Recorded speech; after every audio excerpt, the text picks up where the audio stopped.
I'm Jen Gold, Research Director at the Economic and Social Research Council. And just going to walk you through the contents of this webinar before we get underway. I also want to say up front that thank you very much for being able to accommodate this rescheduled timing for the webinar, and I really hope it didn't cause too many difficulties, and thank you for being able to make it today. So in terms of what we'll cover today, I'll go through just a few housekeeping announcements and how this seminar webinar will run, a little bit of background and general information to the call, particularly on the requirements, the funding available and the application process.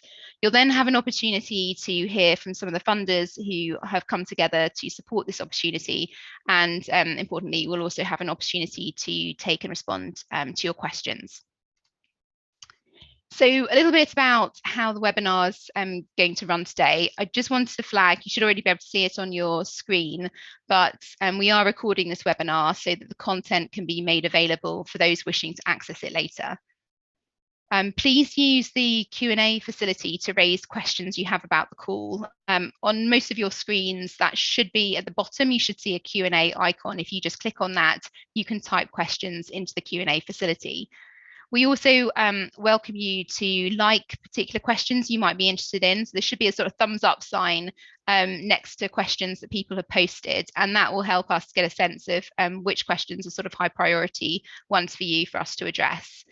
And I'm aware that not everyone may be able to access the Q&A facility, particularly if you may be joining on a phone. So feel free to email questions to our dedicated inbox, and we've got a member of the team who is monitoring the inbox and can paste your questions in the Q&A facility for you. So just moving on to a little bit of background information and general information about this funding opportunity. So this opportunity has been is supported by a consortium of 6 funders and is intended for the benefit of the research and innovation system. Now, what is the Equality, Diversity and Inclusion Caucus? It is a network of researchers and practitioners run by a leadership team that will be responsible for providing high quality evidence on equality, diversity and inclusion that informs policy and practice in the research and innovation system. And the caucus will generate evidence on the effectiveness of different EDI practices through evidence synthesis activity and by undertaking new research that addresses priority evidence gaps. And it will need to make that evidence accessible to potential users across the sector. Now, depending on the particular topic, that could be us as funders, it could be higher education institutions, it could be the business community, it could be other research councils, national academies. There's a range of potential users for the research that the caucus produces. Just to clarify, this call is for a leadership team to run the EDI caucus. The leadership team will have access to funding at the beginning of the grant for a 3-month co-design period for the leadership team, who will be able to develop their programme of work in consultation with funders, any other stakeholders, and commence setup activities. And we hope that that additional time at the beginning of the 3-year grant, which takes account into that 3 years, means that there's sort of less you have to produce at the application stage, because we will be providing that support for the first 3 months of the grant. I also want to just highlight up front that this is the first of 2 opportunities to be part of the EDI caucus. There will also be a later opportunity for researchers and practitioners to apply to be part of the wider network that will make up the EDI caucus. And I'll say a little bit more about that process in a few moments, but the leadership team will be running that process, but it'll be open to everyone to apply. So a little bit of background to this opportunity and why we've come together to create it. So as major funders of research and innovation, UKRI's research councils, so the 4 councils that are involved in this call, Innovate UK and the British Academy, have a responsibility and a desire to ensure a thriving and diverse research and innovation system, both now and in the future. we want to make sure that that this is a welcoming and inclusive system to be part of. We want to ensure that we're creating opportunities for people of all backgrounds, all disciplines, all career stages, all locations, and a diversity of ideas to thrive.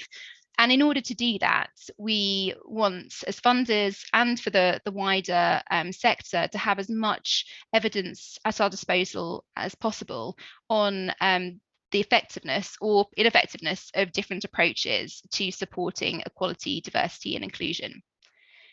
And the idea for this EDI caucus is inspired by two sort of existing investments that we've made as funders. So particularly ESRC's What Works investments, and they're a group of research centres that synthesise and translate research evidence into accessible and actionable guidance for decision makers, as well as generating applied research that addresses evidence gaps. And it's also inspired by the Innovate UK ESRC Innovation Caucus, which supports innovation policy and practice through a broad network of experts.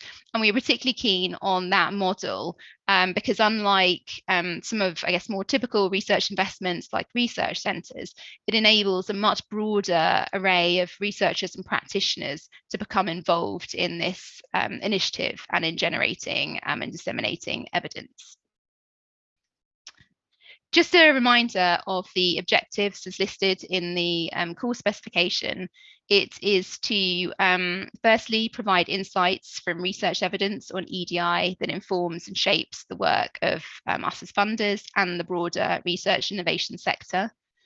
It's to address priority evidence gaps by commissioning and undertaking new research that's supporting that both supports UKRI and the British Academy. In filling evidence gaps through new research and by supporting UKRI and the British Academy in testing and evaluating new EDI-related initiatives. And finally, it's to promote and coordinate and facilitate interdisciplinary approaches to research on EDI. We're aware that there are a huge range of research fields that are producing high quality evidence on different EDI practices that we want to be able to sort of bring together and learn from. So that's a sort of key objective for the caucus. So what are we looking for the leadership team to actually do? So firstly, it'll be a responsibility for the leadership team to recruit a network of practitioners and researchers from a broad range of disciplines and sectors that will make up the caucus. And this will involve designing and managing a process through which researchers and practitioners will apply to be part of the caucus. So that's what I mentioned, that sort of second opportunity for people to apply to be part of this initiative. And I just want to just highlight to applicants that the EDI plan that we ask for should give consideration to that process. So things like how do we make that process sort of open and transparent to as many as people as possible. We're also looking for the leadership team to deliver a programme of activities that's focused on synthesising existing evidence on the effectiveness, or like I said, ineffectiveness of different EDI practices, addressing also to address priority evidence gaps. Now that might be through advising funders on testing and rigorous evaluation of new EDI initiatives. It might be through directly undertaking new research activity that's led and delivered by the leadership team, and also by commissioning research projects through administering a flexible commissioning fund that wider members of the caucus can apply to undertake projects. And I'm going to say more about that commissioning fund in this presentation because we've had quite a few questions about it and we want to make sure we've addressed those fully. And finally, we're looking for the leadership team to inform EDI policies and practice in the wider research innovation system. So like I said, I've given some examples here, but it will very much depend on the topic and the particular projects that are undertaken. But we hope the leadership team will be sort of proactive in engaging the wider sector. And certainly as funders, we intend to give support to the leadership team to sort of enhance and supplement your connections and in spotting opportunities to have influence and impact. So just to take you through the requirements of the leadership team. Now, these are listed in the course specification, so I wasn't going to go through in a lot of detail, but I did want it at a high level just to point out how they're sort of clustered. So one set of requirements that we've listed in terms is about having skills and expertise in collaboration. So how you go about engaging across disciplines and diverse stakeholder groups, your approach to and experience being able to co-design research programs, particularly with non-academic partners, and how you bring people into your program of work and ensure there's an ongoing dialogue. There's also a set of requirements that are more focused on technical skills, so around evidence synthesis, around impact evaluation with a focus on counterfactual impact evaluation. Also skills in producing sort of rapid and actionable guidance for non-academic audiences. And that's something that we've seen in other investments, particularly our What Works investments, as being particularly critical. A lot of research findings aren't sort of easily accessible to non-academic audiences, and the crucial role of this leadership team, like our What Works investments, as intermediaries who can take those research findings and translate them into a format that's sort of easily digestible by other audiences who sort of are clear about what sort of advice the evidence leads them to and in terms of their actions. And also some skills around commissioning research, so setting research priorities and commissioning others to undertake research, again, through the sort of flexible fund, which I'll come on to. And then finally, there's some criteria around skills in conducting research on EDI issues that relate to the research innovation system. And also that ability to draw on EDI evidence from a range of fields. We listed a number of fields in the course specification, really just to bring home the sort of breadth and diversity of fields that you might be engaging with. It's not intended to be an exclusive list. So please, if you're a specialist in another field that's not listed on here, it's in no way a signal of our sort of priority areas. We're doing this as a sort of illustrative list of areas you might draw on. So I'm just going to take you through a little bit of information on the available funding for this initiative. So you've got up to 3.65 million at 80% full economic cost, and it's available for a range of different elements, from principal investigator, co-investigators, a project manager who can help with the administrative and delivery side of the network, postdoctoral research assistants, and and a range of other support costs that you might need. We have had a question from one potential applicant about whether you can budget for extra administrative support, and you absolutely can. So this should be this can be included in your bids, but please just include in your justification for resources statement what that additional support will be used for and why it's needed. That's absolutely fine. Funding is available for 3 years, and we ask, because we've got money available this financial year, for grants to start by 31st of January 2023. A little bit about the flexible commissioning fund, and we've added a bit of detail here just to take account of some of the questions that we've had in advance. So the caucus leadership team will manage a flexible commissioning fund of at least 750,000, and that 750,000 is specified over 3 years. It's not an annual figure, it's over 3 years. And use that fund to commission research activities that address priority evidence gaps. This is devolved funding that can be awarded to caucus members for small projects. We've suggested a sort of an upper limit to those projects of about 100,000. That is not supposed to be a guide. There may be some much smaller projects that you want to fund under that. But we're essentially indicating that we wouldn't expect, sort of 2 projects or something out of that fund and nothing more. So we want to make sure that there's, opportunities for many of the caucus members to be involved in projects, and by having more funded through that pot. These are projects that we hope will be designed in collaboration with user communities, and also that, sorry, and it's also a flexible, sorry, my things wanting to move.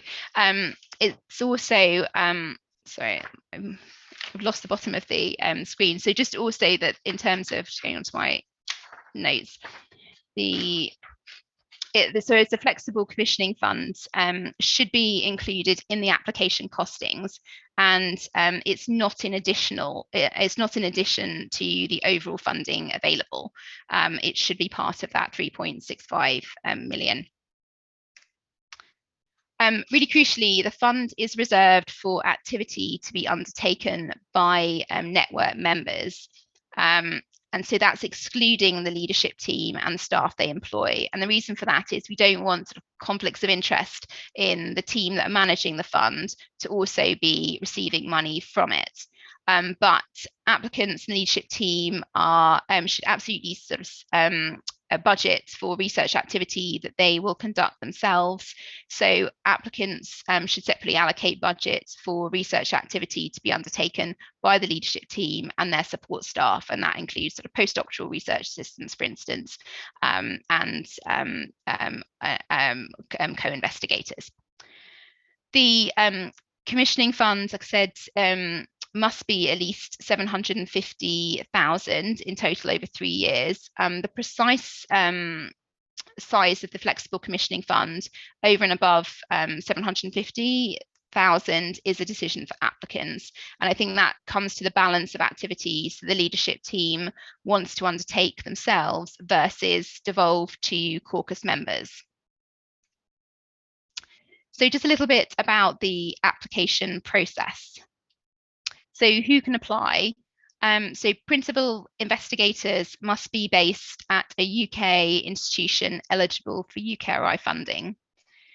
Co-principal investigators are welcomed on a job share basis, and we're aware that for many large grants that there are some researchers for whom there are less opportunities to become involved because either working patterns abilities make it difficult to apply as a sole principal investigator. So we welcome applications from co-principal investigators. Just to be clear, you don't need to be in an existing job share arrangement in order to apply as a co-principal investigator on a job share basis. And you also don't have to be working at the same institution in order to apply together as co-principal investigators. We also allow UK co-investigators or one of the co-principal investigators to be from other sectors. So that could include business, third sector, non-profit organisations, government organisations, public sector research establishments. You can also have co-investigators from international organisations or research establishments. There are slightly different funding rules around those 2 groups, which are set out in the call specification. But just broadly, those groups can apply for 100%, provided that 30%, it doesn't exceed 30% of the entire grant. And your research officers should be quite familiar with those funding rules, but also we're happy to take any sort of clarifications on that. But like I say, research officers around the country are very sort of familiar with that aspect of UKRI rules on funding.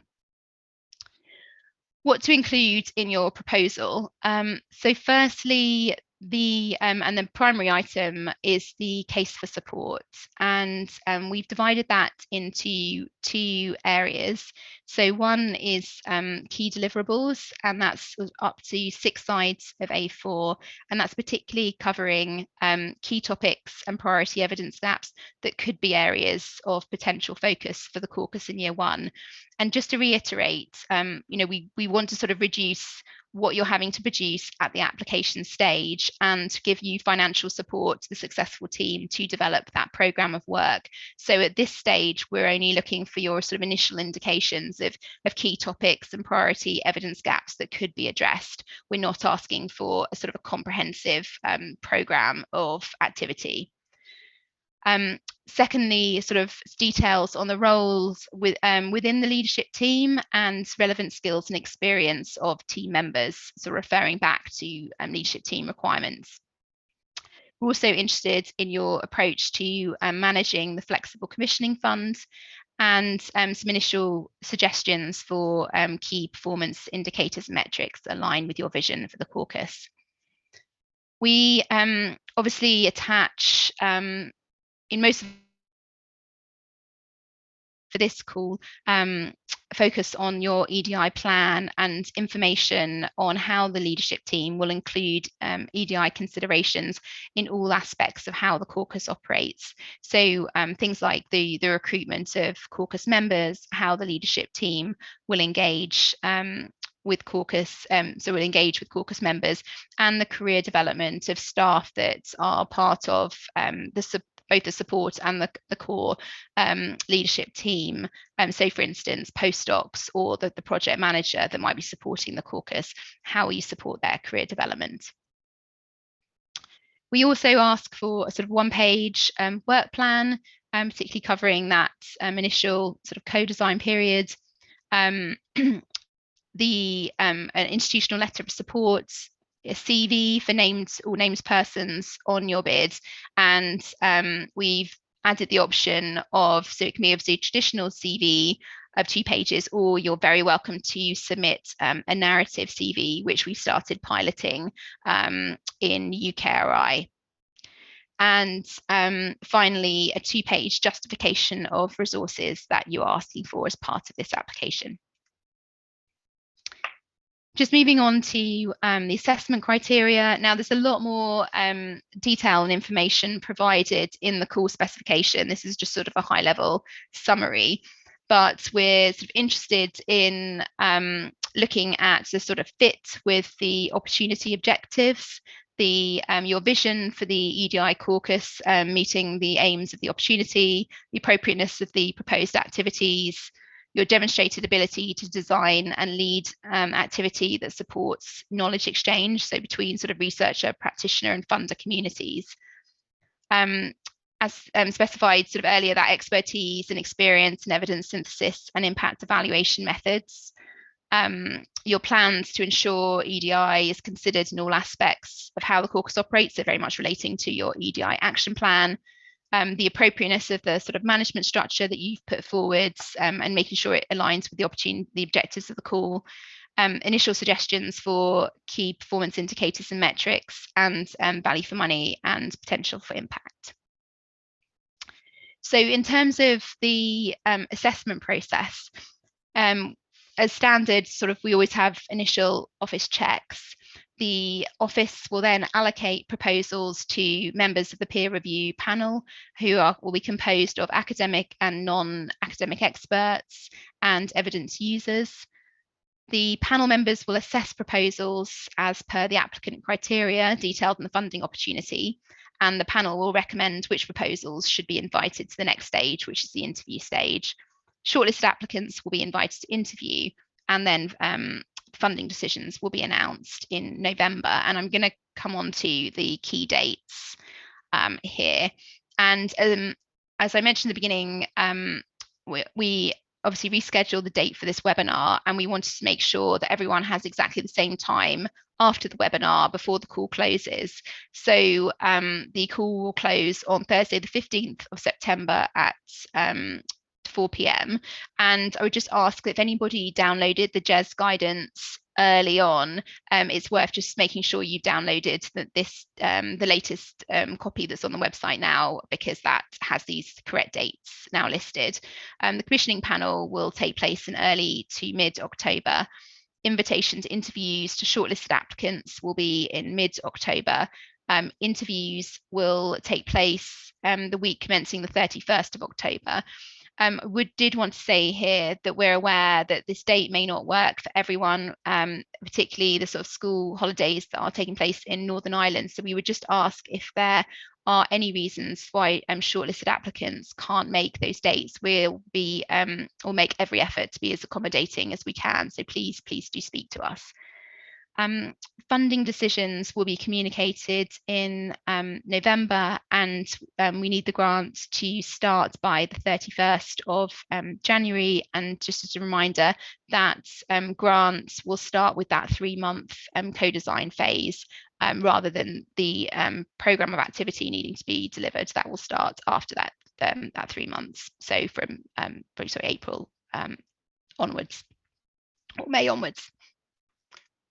So now I want to give you an opportunity to hear from some of the funders that are involved in this initiative. So I'm going to stop sharing the screen in just a second, but just to say that this is a collaboration between the Arts and Humanities Research Council, the Biotechnology and Biological Sciences Research Council, the Economic and Social Research Council, the Engineering and Physical Sciences Research Council, Innovate UK, and the British Academy. And we've got representatives from 4 of the funders to speak to you today. Unfortunately, 2 were unable to make it through ill health today, but we are delighted to have some of the groups sharing, so you'll be able to see members. But I'm going to start by handing over to Frances, if you're happy to speak. Thanks, Jen. Hi, I'm Frances Burstow. I guess I'm wearing 2 hats today. For the purposes of this webinar, I'm the Deputy Director of Skills at ESRC and have responsibility for equality, diversity and inclusion. I'm just transitioning to a new role in UKRI, which is why you've got myself and Jen here today. And I just wanted to say a few words from the ESRC perspective about why we were keen to fund and lead this collaboration. So in thinking about how we develop our programme of activity to support equality, diversity, inclusion, and some of the engagement work that we did, we were really conscious that there's an extensive body of relevant research and expertise out there, a lot in the social sciences, but obviously more broadly. And for ESRC, it's always a priority to think about how do we support evidence-based policy making. And we felt it was really important to reflect that in the work we do on EDI. And so looking about what we've done with our What Works portfolio and those evidence synthesis investments, we wanted to see what we could do in this space, and reflecting that we felt there was already that extensive body, but there are gaps. It made sense to have this type of agile caucus where we would be able to have the rapid evidence synthesis alongside a more longer term programme of work. So we were really excited that we were able to form a funding partnership. It wasn't something that we were able to do by ourselves, but by the fact that we've got together 6 funders, we can now do something which we hope of benefit to the whole of UKRI. So, thank you. Shall I pass over to Emily? Brilliant. Great, thanks Jen, thanks Frances. So hi everyone, I'm Head of Equality, Diversity and Inclusion Programmes at Innovate UK, and I've worked with the Innovation Caucus over the years, and so been involved in projects the Innovation Caucus has carried out that have had a really big impact actually on the work that we've done to promote equality, diversity and inclusion at Innovate UK. So I'm really kind of excited about what more we can do with an EDI caucus, and really looking forward to getting that up and running and working with the EDI caucus when it's ready. So essential to the success of the caucus, I think, will be the ability to bring in the right partners to deliver different programmes of research, different projects. And we've seen that, again, working with the Innovation Caucus, that's really, really important. So for us, obviously, we'll be looking at collaborations with the business community and non-academic groups, particularly, grassroots organisations, community networks. This is really important. So we're not doing research on different communities, but we're doing research with those communities. We hear a lot, nothing about us without us. And I think that'd be really important for this caucus. Innovate UK published a plan for action for business innovation last year. And that plan for action sets out our strategy over the next 3 years, working with partners in the innovation system. And it sets out that strategy against a number of different themes like future economy, government levers and growth at scale, but also what we call strong foundations. And one of those strong foundations, which are essential for success in business innovation, is EDI, Equality, Diversity and Inclusion. So there is an Equality, Diversity and Inclusion Foundation within the plan for action. And I will be looking for opportunities to work with the EDI Caucus on activities that will help us to better understand how to effectively deliver against that EDI foundation in the plan for action. I guess we're looking for a leadership team that understands the challenges and opportunities for EDI within business innovation. And we're interested to learn, what good practice exists within research environments that we can learn more about and translate into a business environment, and vice versa as well. And also, what can we learn about different sectors and different industry areas, what's working, what isn't working, and how can we translate that into other areas of innovation and business. So that's really all I wanted to say. And yeah, really excited about what the future holds with this EDI caucus, and look forward to working with whoever is successful. Thanks. Shall I hand over to David? Thanks, Emily, and thanks, Jen. Great webinar so far. So hello, everyone. I'm David McAllister. I'm Director of Talent, Inclusion and Funding Delivery within BBSRC. And I'm very much in the same place as Emily and Francis here, that we're really pleased to be able to partner on this initiative. It's a very different type of initiative to what BBSRC usually does. And a lot of it is kind of fairly opportunistic, actually. We knew that this was something developing, and as it was developing, we identified that this was a great opportunity for us to get involved. And one of the reasons for that is we've just had our EDI action plan, like most of the other councils, signed off, and we're ready to publish our action plan fairly soon. And that has been led very much by our own external advisory group for EDI. And during the discussions with that group, it became very clear very quickly that there were quite significant gaps in the evidence base, generally across the EDI landscape, but specifically within the disciplines that BBSRC faces are in the biotechnology and biological sciences.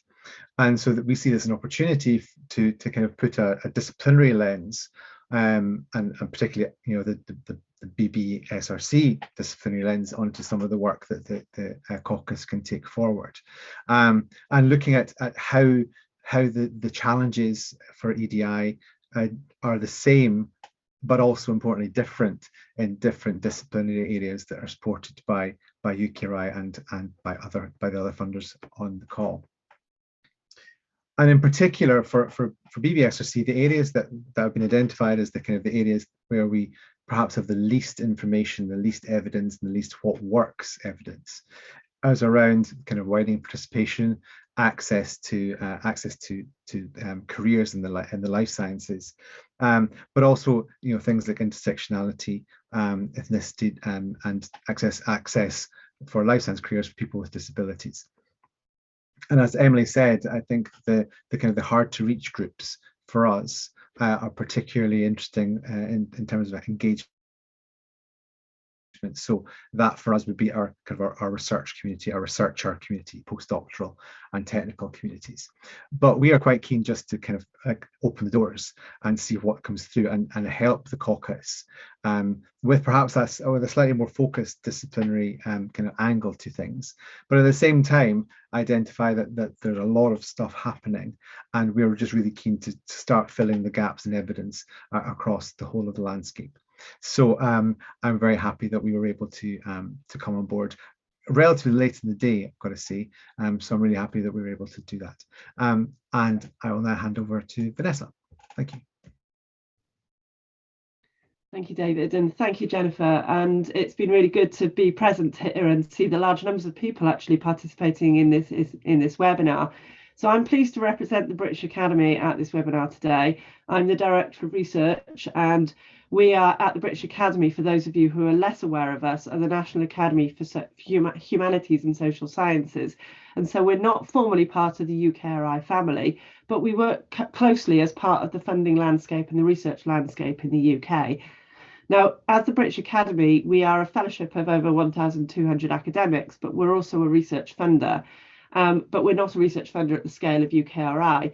So working across all of our areas of activity, we're keen to explore EDI considerations in everything that we do. We've had a programme of activity in the British Academy looking at the breadth of our activities, and we've got a series of actions taking place across our operational and our strategic internal activities. But we haven't yet been able to explore this with an expert group such as a caucus. We have activities happening which will affect our applicants, which will affect the processes that we run, but drawing on evidence, working with other funders to explore what they have experienced and to learn from the insights beyond the Academy's own doors is something that really attracted us when the opportunity to join this consortium arose. We don't have the scale of funding or resources to do this alone. And so we saw this as an opportunity to work with partners, which we've worked closely with in the past, ESRC and AHRC in particular, but also the other research councils, because we're keen that what we do is done in collaboration with all the disciplines, and that we bring humanities and social sciences along with the other disciplines on a journey together. And so for us, really, this is about an opportunity to join up with partners on the landscape, but also to produce the opportunity to work at scale and to create those insights and those evidence that everyone else has spoken about. So really, we're just very pleased to be able to participate and to play our part and to bring maybe another perspective to the table alongside our partners in UKRI. So I'll pass back to Jennifer, I think. Wonderful. Thank you so much. And thank you so much for everyone for submitting so many great questions.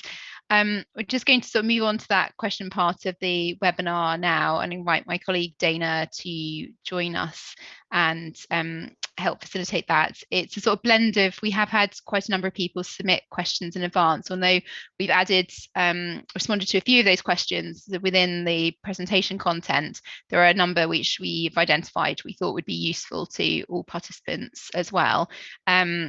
Just also to say that we'll be looking to circulate sort of the FAQ document sort of after this webinar that does take into account all the questions that we've received. So you'll benefit from the response to all of those questions.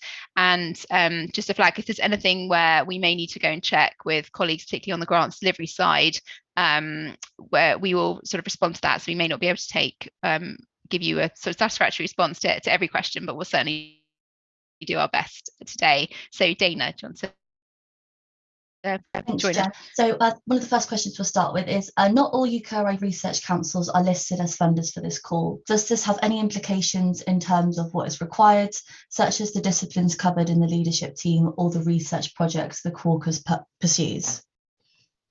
Brilliant, thanks, Dana. So I'll make a couple of comments and then others may want to come in on this. So just to be clear, we haven't made any requirements of specific disciplines that should be part of this leadership team. We very much hope that the leadership team will be able to draw on a sort of wide range of evidence produced by different research fields. And equally, we haven't made any requirements of specific projects that will be undertaken. And we wouldn't expect the leadership team to be sort of set up to deal with like narrowly focused projects from any particular funder. There would be an option with these grants where if there was a potentially not just the funders involved in this call, but other funders who wanted specific projects through top-up funding.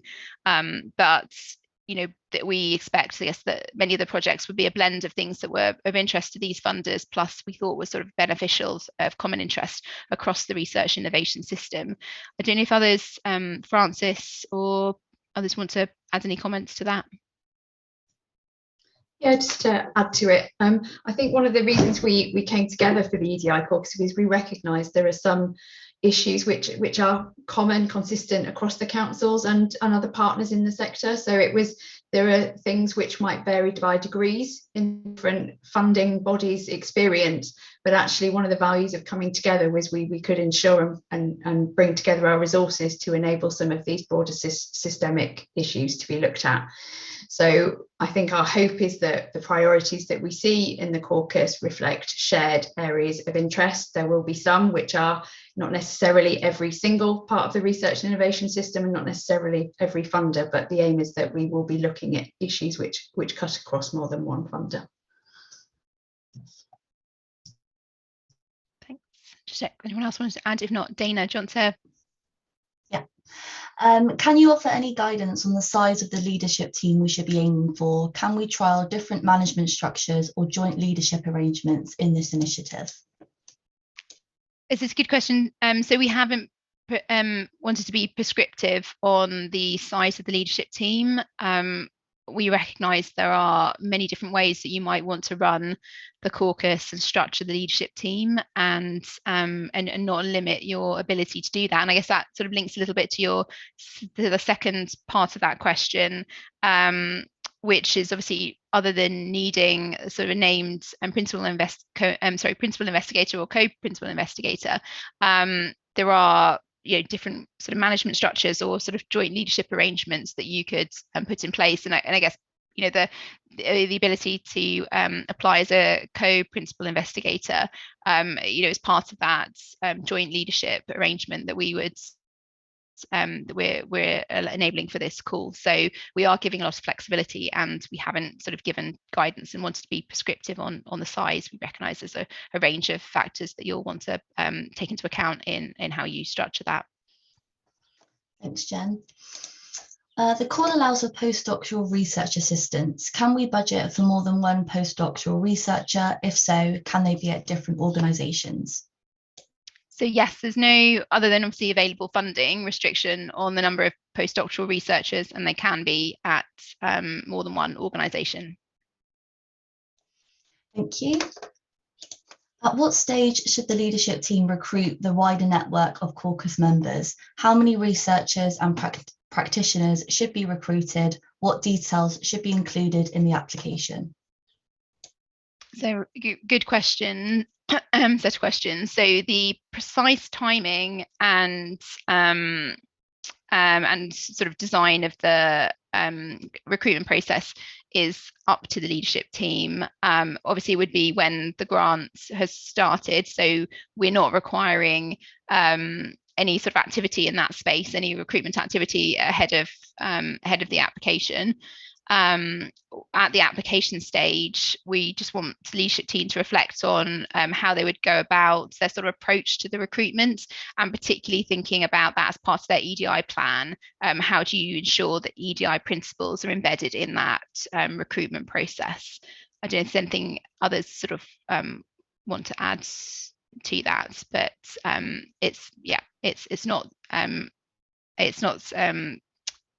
it's not something we've been really prescriptive on the precise date.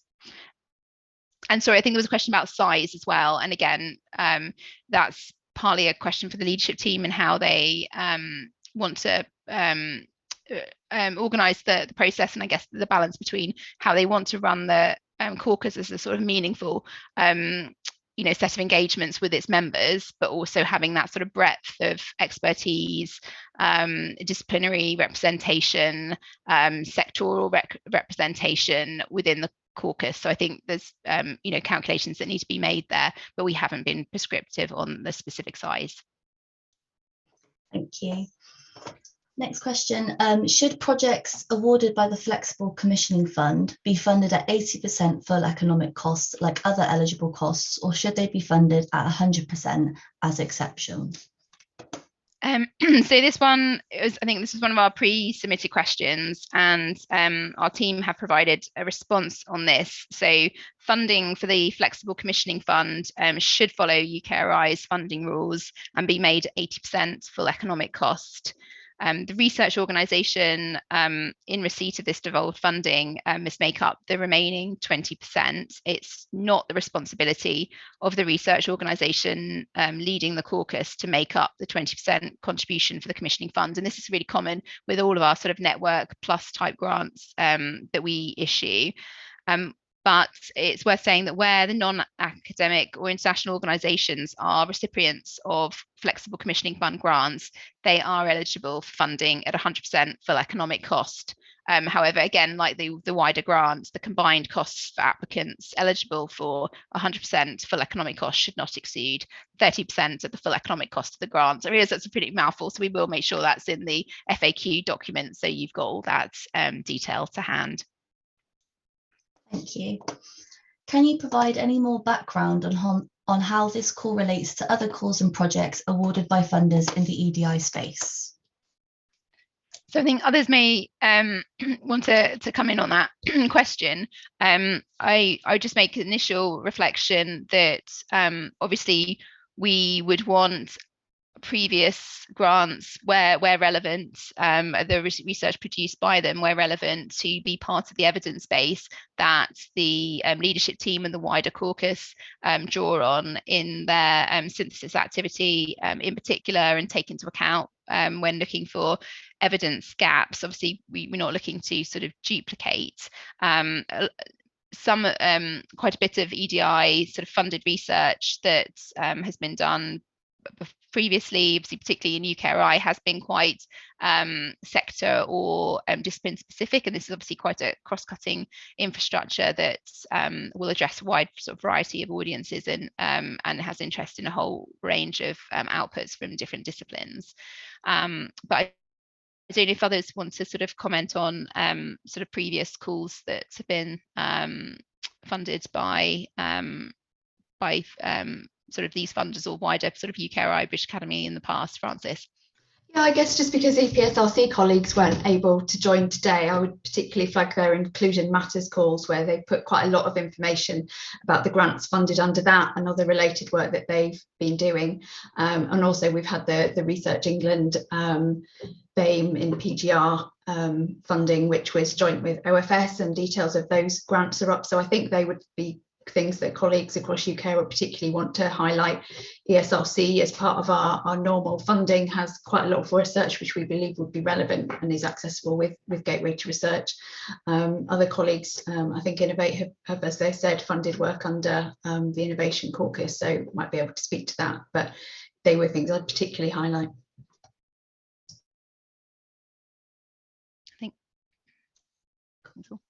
Thank you. I'll move on to asking questions that have been submitted via the Q&A function. So is this 3-month co-design period part of the overall 3-year duration, or is it in addition to it? It's part of the 3 years, not in addition to it. Thank you. Where do the funders want the caucus to be in 10 years' time? That's a fantastic question. I'll take one shot at it, but I'll obviously welcome others' thoughts. I think for me, it is having that really sort of sound body of evidence on the effectiveness of different approaches.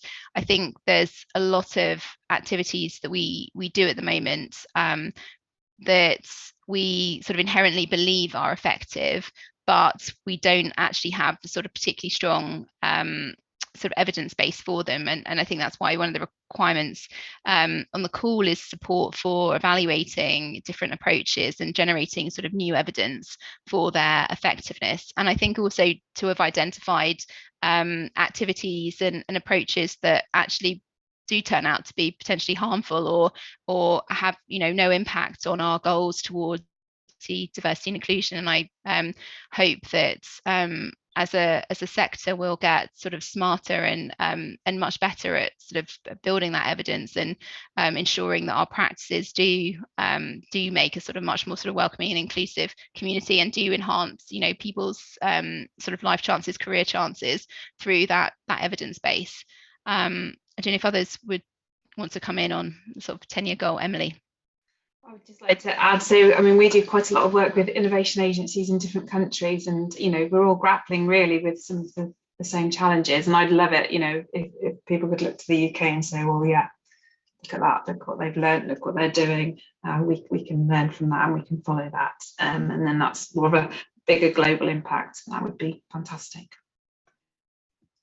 Just add to Emily's point, I think for me, in 10 years, I think it would be fantastic to be able to see a very clear line of sight between the work that's commissioned through this caucus and actual genuine impacts of, we've tried it, it's worked, and it's now rolled into business as usual as part of the research and innovation effort in the UK and internationally.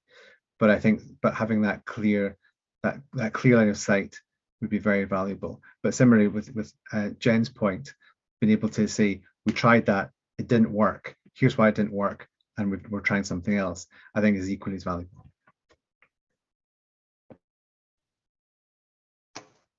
Yeah, so I would have said exactly what David has just said, but I'll add to that by saying I think that in 10 years' time, as well as this being integrated in sort of business as usual as to how we would all be expecting to draw on the evidence of this group, the range of other activities, some of which Francis mentioned earlier, should be seamlessly working with the caucus, with other activities around EDI, so that we haven't got any siloing or fragmentation of that base, that actually the whole landscape has come together to work together towards sort of research and innovation and put UK at the forefront of global science. Thanks all. Another question is, why is a work plan being requested at application stage if the details of the programme are to be established during the 3-month co-design phase? Is this not something that could be submitted by the successful team as part of a condition of funding? So I think on the web, you in that 3-month co-design phase, obviously it's partly engaging funders, but also who else, what sort of stakeholders might you engage, and also what are your thoughts around things like timing of the recruitment process. So as much sort of detail as you can. Obviously it's only a page, and we obviously want to provide support and funding for you to develop that programme of work. So with all those sort of caveats, it's a sort of fairly standard requirement of UKRI grants, but we obviously, the assessment panel will be very aware of the the sort of the need to give the leadership team time to develop the wider programme of work. Thank you. The Innovate Caucus is led by a single institution. How does the EDI Caucus intend to be inclusive to all institutions? So, sorry, did you say, sorry, the Innovation Caucus is led by a single institution? And sorry, and then how does the EDI, sorry, I've seen the question now, caucus intend to be inclusive to all institutions? Yeah. Is there anyone who wants to? I can say a few words on that. Francis, do you want to go first? So yeah, so the way I see it with the Innovation Caucus is, yes, there is a lead institution, but certainly all the work that's carried out is done through a network of social scientists that are engaging with the caucus, and I've seen that network grow actually over the years. So it started off as a network of one community, and new people have been brought into that community as time has gone on. So I've seen it as being very inclusive from where I'm sitting, and it has involved a wide range of different academics, disciplinary areas, and kind of non-academic partners as well as part of that. So I think the setup here is not to have one kind of lead institution and to have a group of people, but I don't know, the remit for this is huge. I think it's a more inclusive way of doing it, but I don't know, Francis. Not much more to add really, other than the sense that the Innovation Caucus we have is led by one institution. That might not necessarily the case be here. We might have quite likely have a consortia who are in the leadership team. We need to have a lead institution, but that doesn't mean there won't be partners from other institutions. And then, yeah, just really re-emphasising what Emily said, the aim of the caucus is to be inclusive of that diversity of institutions, expertise, experience. Thank you both. Are you expecting universities and partners to also invest in applications with match funding? No, there's no requirement for that, but there is a line that I think the potential questioner may be referencing to in the call specification to say it's allowed, because in previous calls we have had clarification questions to that, you know, if a particular applicant wants to bring on board a partner with co-funding, is that permitted? So you can, but it's not a requirement for this, obviously, other than the sort of standard UKRI rules around sort of 20% contributions to full economic cost. That's it. That should say hopefully answer that question. It's not a sort of requirement or an expectation. Thanks, Jen. Will UKRI be creating any opportunities for interested parties to meet, interact, and build new and diverse teams? So I guess there's two elements to the question. So one is obviously pre-application and post-application. And I think obviously sort of post-application, when the leadership team's appointed, I think it's a really important question to think about, you know, opportunities to join the network and the outreach activities.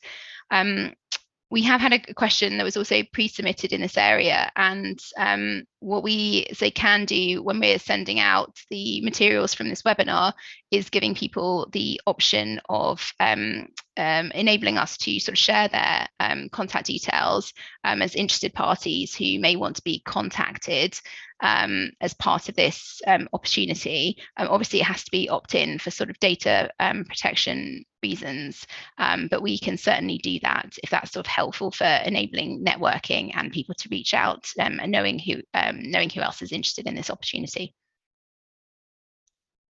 Thank you.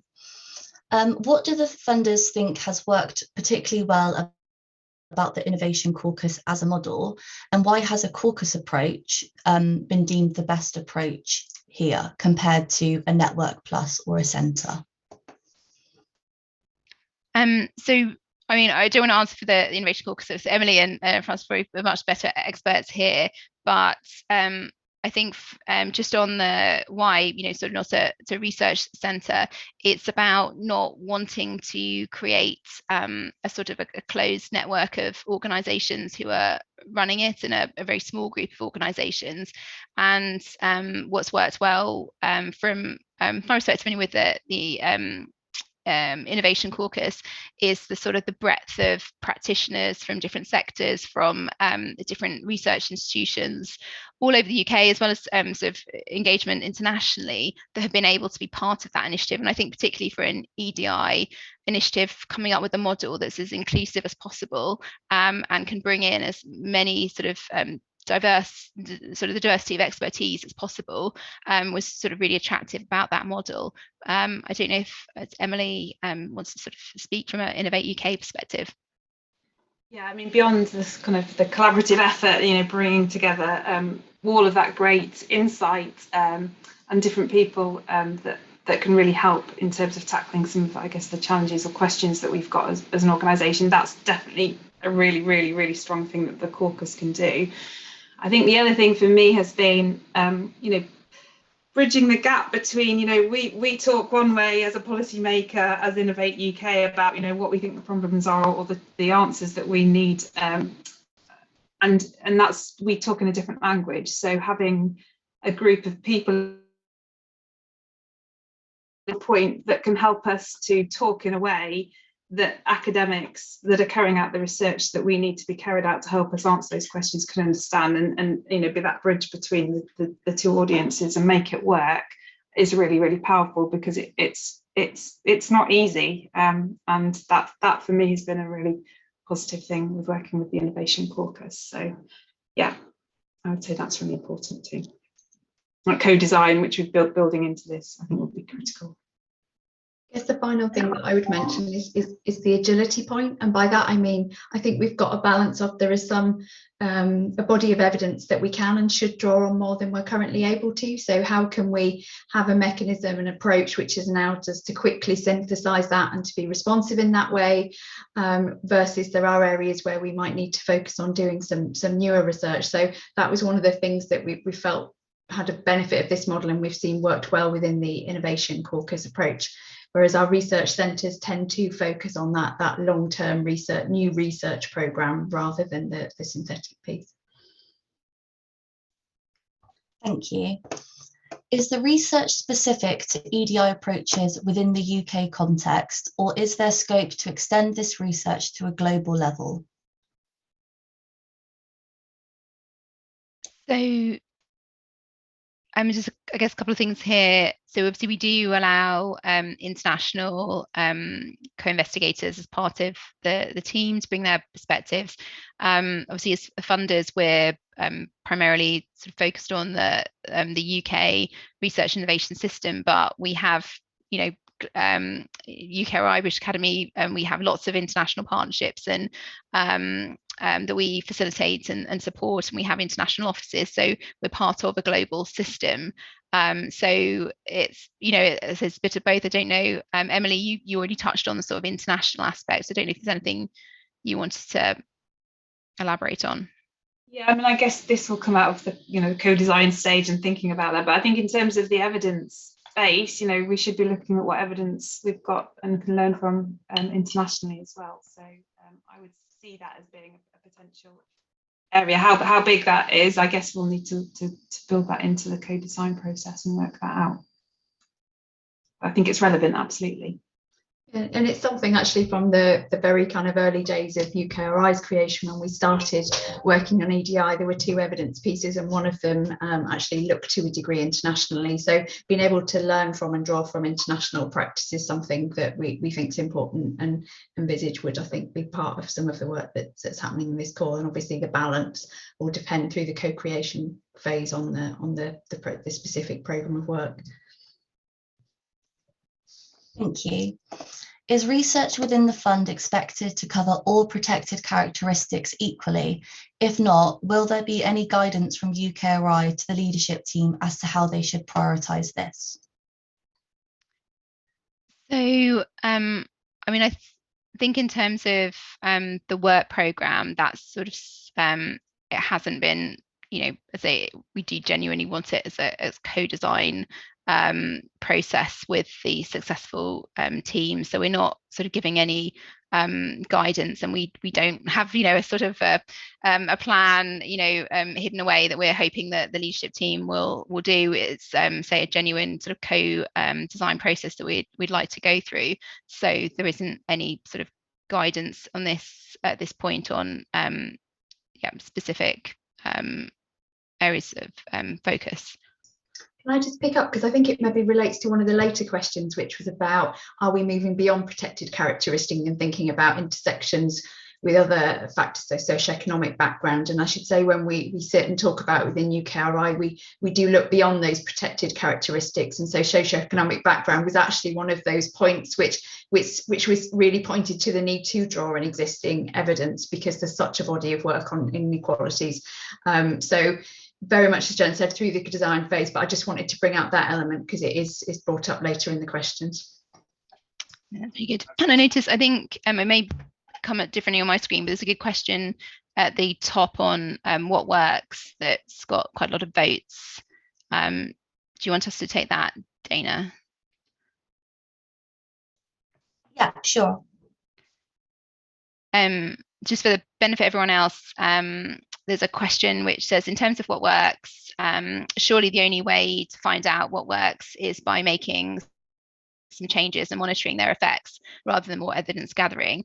Is the methodology of trialling approaches to meaningful and systemic change allowable within the caucus call? I think it's a great question, because I absolutely agree. Trialling new approaches and evaluating them, and that's why there's sort of requirements in the call specification for expertise in impact evaluation. So when we say particularly counterfactual impact evaluation, but there may be so other techniques that are relevant to apply. And obviously we can't volunteer any other funders, so we've said particularly working with the funders to test and evaluate new approaches, because I absolutely agree that actively trialing and approach is a way of building that evidence base.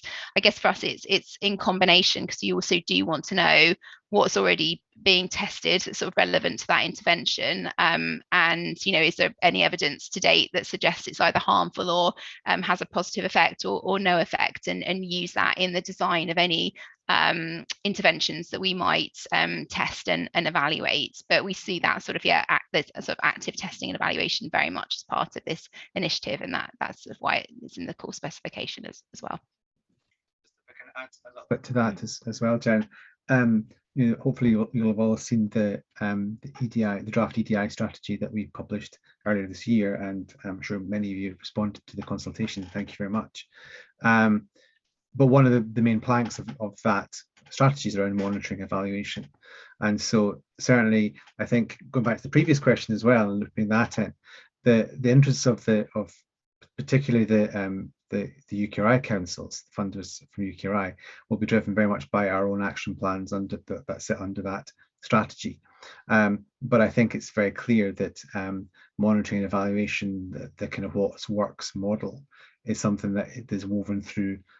Certainly the ones I've seen of the drafts is woven quite strongly through it. So I think you'll get a lot of buy-in from the funders in this one to kind of work closely to see what are the best methodologies to test. And I'd be very supportive of looking at the trialing and piloting different methodologies to see what actually works, rather than just continuing collecting data, because I think that's something that there's a risk that we continue just to collect data and not do anything with it.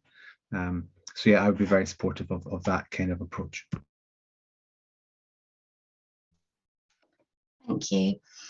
In your peer review panel, do you have plans to mandate EDI by having multiple people with protected characteristics on the panel, both academic and non-academic? Thanks for that question. So we have put out in the quality impacts assessment part of this call, and that does include, in terms of appointment to panel members, appointing a diverse panel.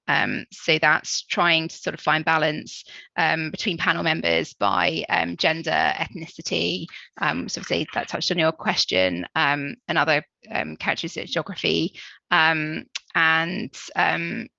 also seek to have diversity by sort of career stage and institutions. Obviously recognises the whole range of different characteristics that we want to sort of seek diversity through, and so it's a difficult balance, and wherever possible we're trying to create the sort of the most sort of diverse panel possible to discuss these bids and make decisions on who goes forward to interview, and obviously the final selection. Thank you. What framework is in place to ensure that the EDI Caucus leadership team are diverse and representative in the first place? So obviously we ask the Caucus leadership team of applicants to sort of consider that as part of their EDI plan, so how they operate, how they'll operate sort of the leadership team, and how, and then obviously those EDI considerations flowing through to the sort of Caucus membership team, the members. I don't know if that answers the question. If anyone else wants to add anything to that. Thanks, Jen. I'll move on to the next question. This person writes, I'm seriously impressed by the emphasis on co-creation throughout the activity and investment. However, there is often a clash with upfront KPIs and success measures which require co-creation with communities. Can you advise about any flexibility here? Yeah, certainly. So you're absolutely right. There's no requirement for a detailed program of work. So so we're not looking for sort of any detailed KPIs there. So it's just a sort of initial indication. Is there anything about the way in which you run the caucus that you would have some KPIs around, or some initial suggestions given what you put forward as initial sort of priorities or areas of focus that you could look at, or indeed your just approach to developing KPIs in this context. But when I say very much balancing what we would expect. Sort of your, I think the wording in the course specification is sort of initial suggestions, not looking for sort of comprehensive sets that would obviously absolutely be developed as part of the programme of work. Thank you, Jen. Another question asks, on the 3-month co-design phase, will the funders think about putting together ideas that have come up from different bids? For example, perhaps we aren't picked as the leadership team, but perhaps ESRC think there is some merit in some of the key topics / evidence gaps proposed in our case for support. Would you take them and run with them, or invite other applicants in to the caucus at co-design phase?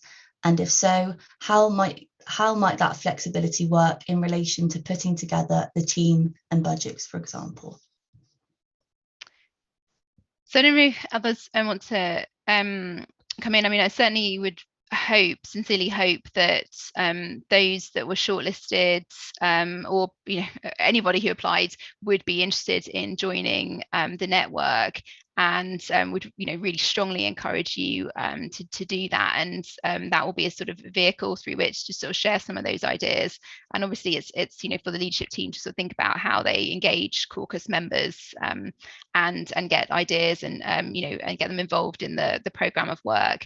And it's it's a 3-year programme, and even in the co-design phase we're only talking about sort of your first year of work. So I think there's something about how you evolve that programme of work over the 3 years, and the sort of feedback loops in terms of people making sort of suggestions and influencing that programme. I don't know if anyone else would like to sort of comment on that, but we certainly wouldn't sort of take an idea and sort of run with it. In that sense, we would want a sort of a collaborative approach to the leadership team in engaging people. Yeah, I mean, I think there's a couple of points in that question. The first one is around that point around the kind of taking ideas and running with them. That's not something that I necessarily would do. However, if there were kind of obvious gaps in the successful leadership team bid, then clearly we would be able to influence trying to fill those gaps and encourage people to think broadly. But the other question is around that kind of broadening out the leadership team post hoc. And I think that's something that certainly I would kind of be advising against. In my experience, forced networking doesn't really work. The coalition of the willing is absolutely, particularly in an area like this, is a really valuable. And I think trying to force people to work together, there's no evidence that it really works particularly well. So I would certainly. I would be very much not in favour of trying to kind of force people to work together who perhaps haven't in the past. And also from a purely financial perspective, we'd have to then unpick all the funding costs. And I think that would just add another level of complexity and bureaucracy to what is hopefully a fairly agile process.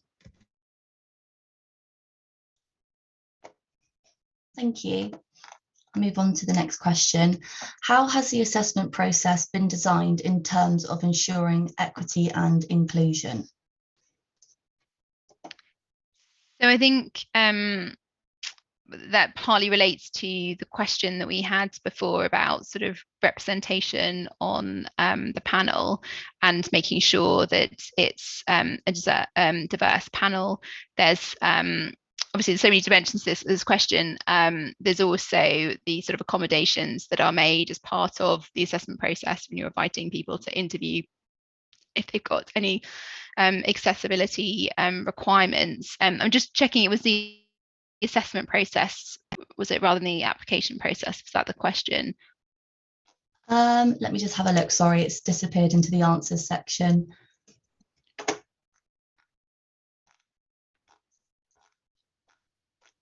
Yeah, I think it was the assessment process. So yeah, I think that's very much about making sure that that's in place. There's really specific guidance that we use with assessors on things like unconscious bias, and being sort of particularly live to that. I think, say, part of having that diverse panel of sort of career stages of people of various sort of characteristics, different backgrounds, different geographies, is to try and sort of eliminate some of that, any sort of bias that comes into decision making. And it's something that we as sort of funders really carefully monitor as well. And certainly in terms of diversity of panels, we monitor that across our calls. I don't know if there's anything that Francis or anyone else wants to add to that. Okay, thank you. Will teams be assessed on their lived experience of barriers and exclusion, as well as insights on how these can be addressed?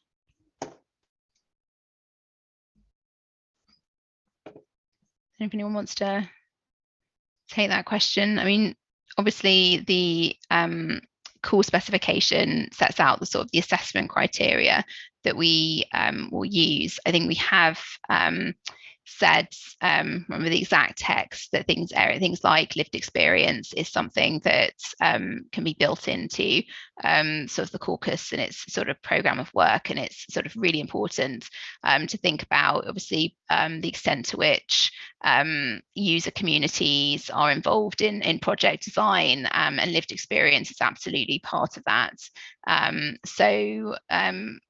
I think, you know, sort of would encourage sort of applicants to think about that as part of their developing their bids.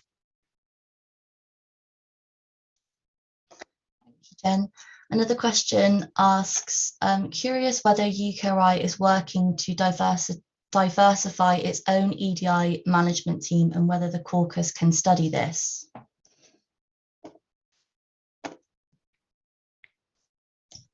Francis, do you want to?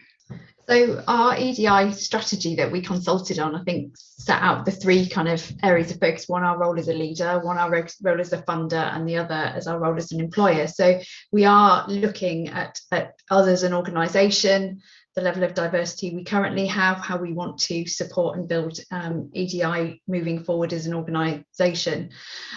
So for us, when we're developing the EDI caucus, we hope that it will be able to support us in all those three areas: our role as a leader, our role as a funder, and our role as an employer. So certainly it would be something that, as we work with colleagues across UKRI and developing our overall kind of employer perspective plans, that we're able to draw on the caucus and the evidence that is being developed as part of that. I'm conscious that UKRI is one part of the funder, but the British Academy is another, so I should give Vanessa the opportunity to speak there as well. So like UKRI, we're also a funder and an employer, and we're a fellowship body. And I mentioned when I spoke earlier that we've got a series of activities taking place across all of those areas. Within ourselves as an employer, we have got a very active EDI staff group that's really challenging every aspect of our policies and what we do as an employer, and our approach to recruitment as well. So we've been rolling out new approaches to recruiting members of staff in order to try and take account of sort of EDI best practice. And we're looking also at how we work then as a funder and as a fellowship body as well. So I think, although our strategy and approach is not quite as far advanced as UKRI in terms of it being published, that's the direction that we are going, and we're just on a journey, a bit like other funders, towards making sure that this is all in the public domain and that everyone can see the actions that we're taking. And just on that, I think it links to a question we had pre-submitted about I'm paraphrasing it now because it's from memory, but that the findings from the caucus obviously may end up being sort of critical of practice that, you know, UKRI, British Academy and beyond, and whether there are any sort of restrictions on publication, and that is not the case. I mean, it's, you know, like all of our grants, you are absolutely free to and absolutely encouraged to publish the output from your research, and you know, and absolutely we recognise and welcome where you can point out that our practice isn't as effective as it could be, or actually is not having the intended effects that we think it does. You know, we want to know that, and we want other funders to know that. So there are sort of no restrictions on it, but I thought it was another sort of dimension to the aspect of us, looking at being able to be self-reflective through the findings of the caucus. Thank you. Another question asks, some of the biggest EDI issues are around access to funding. For example, the near lack of UKRI funding awarded to Black researchers. There is evidence from the UK and overseas to indicate that positive action and loss-free schemes are effective at overcoming these EDI issues. What are the routes for implementing these kinds of evidence actions via the caucus?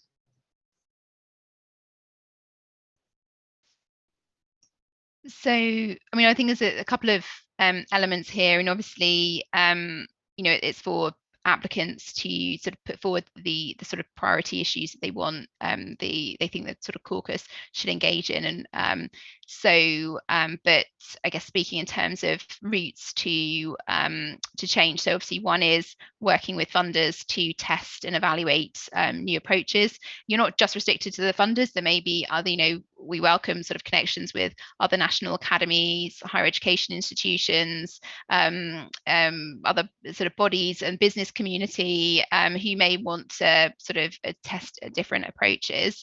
So that's sort of one route. One is through the activities that the caucus also design, the way in which you engage with those communities, the guidance that's put out. So I think particularly we found from other initiatives that sort of actionable guidance where it's really clear what you need to take and what steps you need to take to, not just what you need to do, but what steps you need to take to implement something within an organization has proven particularly important to getting sort of practitioners in a system to sort of change practice. But it will be sort of partly the sort of question for the leadership team, and I'd welcome you to sort of think about that and your sort of vision about how you would sort of operationalize the sort of findings from the evidence that you produce. I would just add, if I can add to that as well, I think the leadership team has a great opportunity to really influence how funders do things. You'll have 6 of them around the table talking about the details of your work plan. And I think that's a great way of influencing into UKRI and the British Academy as to what actually works and what that kind of widespread literature is looking like in terms of alternative routes to peer review, access to peer review, access to funding, and just as we mentioned previously, the action plans for the UKRI funders are shortly to be published. There's a large chunk of that work very much focused around peer review, alternatives to peer review, and access to funding, and how do we ensure that kind of the widest participation in kind of funding panels and the like across the organisation. So I think this is a really great opportunity for the successful leadership team and the wider caucus to really push the agenda in terms of peer review. And I think speaking from one of the kind of the research council's elements, I think we're really keen to listen and to kind of get that evidence base that we can take to our councils and our executives to say, this is what the evidence is saying. We should be doing this. We are somewhat stymied at the moment because of that lack of evidence, and that's one of the reasons why we're so keen to invest in this caucus. I think it's worth saying that the sort of action plans that each council is, sorry, I was talking on the UKRI side here, but I know sort of Vanessa, British Academy are sort of developing their own approach, but certainly the EDI action plans are live and living documents. So it's not a question of, that we're set to produce later this year. So there's a sort of continual feedback loop of looking at our current practice and how we can update them as well. That, we would obviously really welcome the leadership team to support and feed into. Thank you. Someone's asked a question. They've said there is often a tension between the teams that have credibility with funders and teams that have credibility with the underserved communities that such initiatives need to co-create with in order to be successful. How is UKRI seeking to achieve balance in this regard?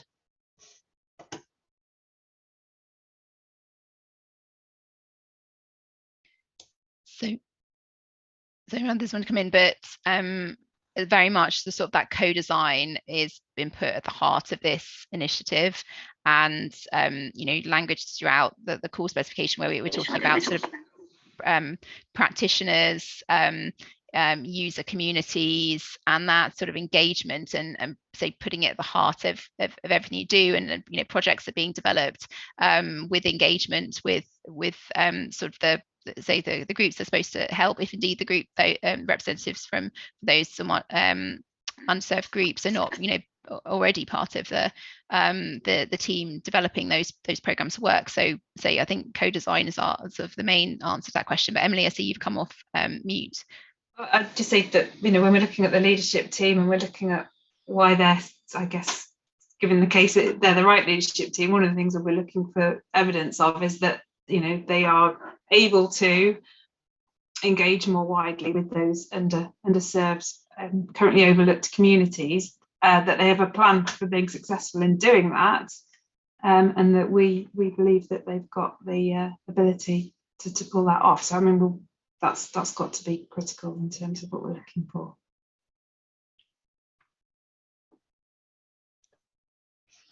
Thank you. Someone said, interested in the emphasis / weighing on projects that are looking at new evidence collection compared to drawing on research that already exists in order to make change. There's a lot of excellent work already evidencing issues to draw on. Might not necessarily be a question more than a statement, but yeah, I mean, I guess we absolutely sort of see it as a blend of using existing evidence and new research that will fill gaps. So absolutely, I think that blend is at the heart of this, the work that we hope the caucus will do.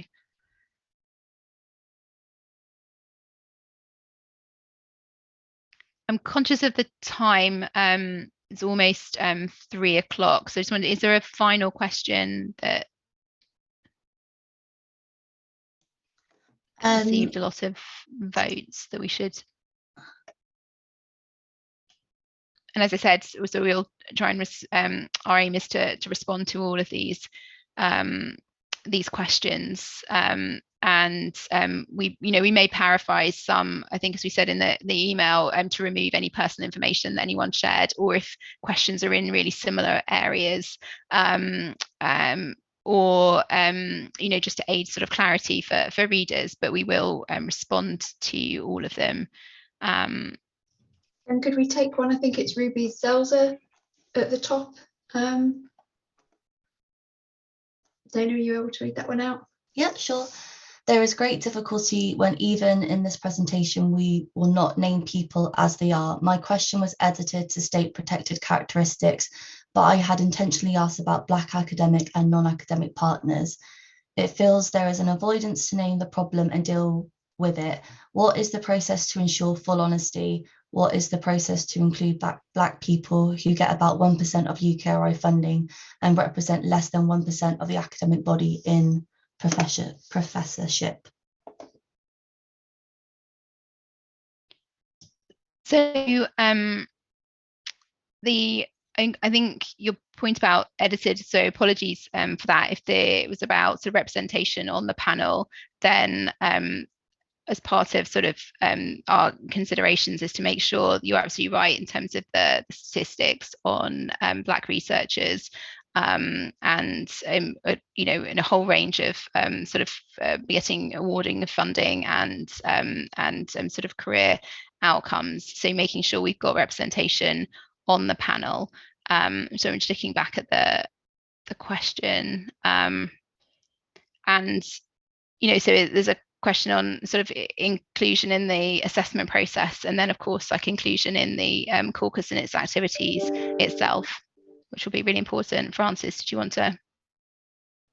Yeah, I think it was certainly not intended to ignore the problem. Rather, we've had a couple of questions that relate to the assessment process and referred to protected characteristics. So it was trying to cover it as broadly as possible. But just to say, I think all councils and I imagine that the British Academy as well are aware of the problem, and we will be thinking of that as we put together the assessment process.